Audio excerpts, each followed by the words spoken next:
What happens when you crawl in your engine room and find the whole ocean about to come in through a leaky shaft seal?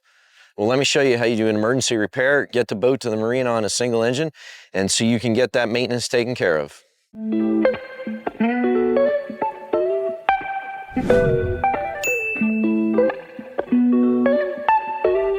Oh, hey y'all. Pretty exciting day for me. Came down here after great success on replacing the AC raw water pump. I was going to get going for Christmas boat parade detections or decorations for Christmas boat parades. And then I found something pretty darn scary. We've been fighting our port shaft seal for a while, have been able to limp it along. I made a huge mistake and was being cheap, and I should have had these replaced when we were on the hard. Sometimes you make the wrong decision, and I did. So we are doing some emergency repairs. You can see right down there that shaft seal, the bellows are split. I was able to recognize that, but there's you can't see it because it's dripping out of the bottom.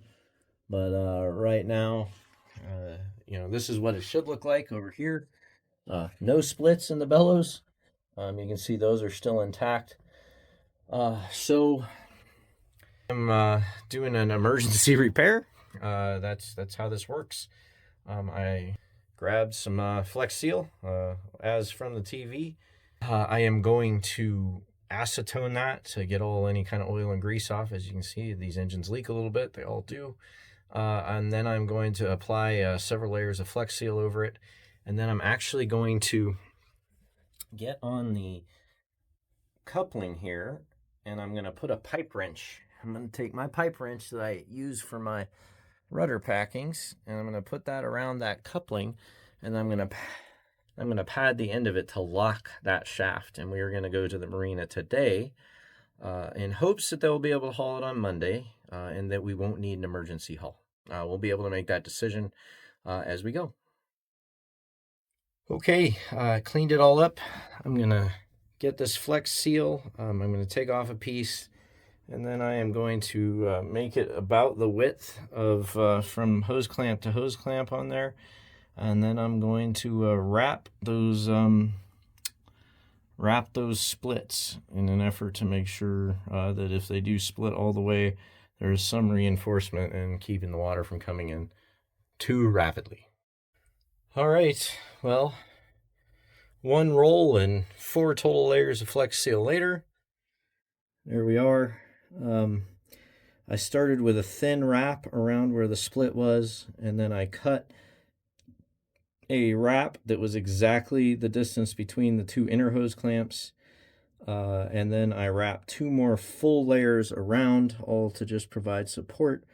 It's a little hard to get to, especially after the 3rd layer.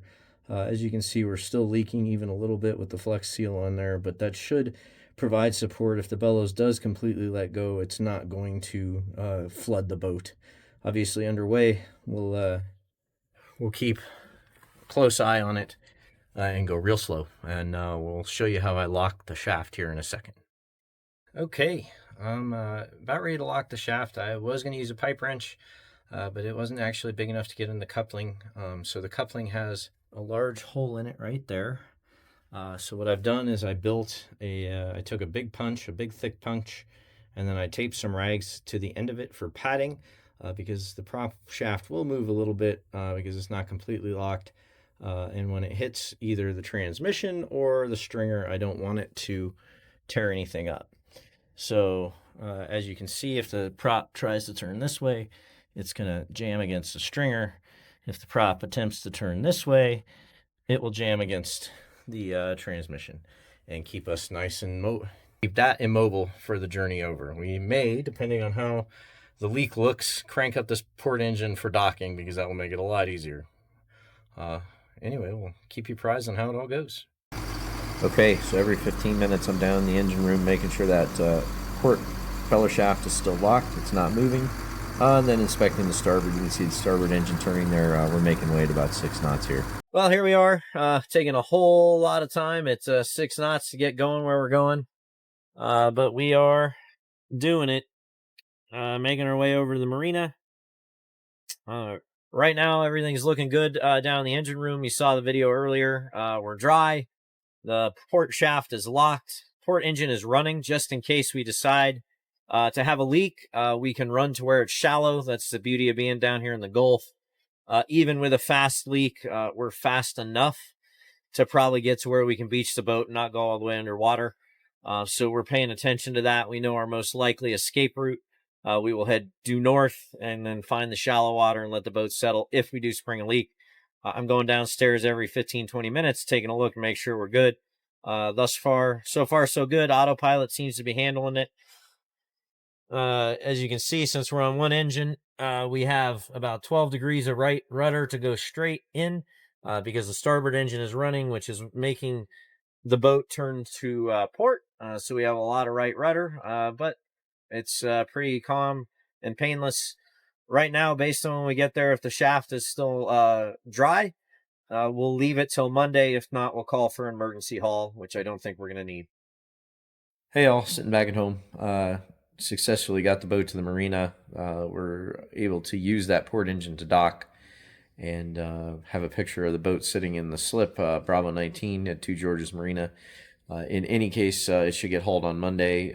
Flex seal worked really good. In fact, it seemed to get a little bit better, and that drip stopped. So successful emergency repair, getting the boat to marina where it can be hauled immediately Monday morning, and then we'll have those shaft seals serviced with new bellows and seals, and hopefully get back in the water pretty quick.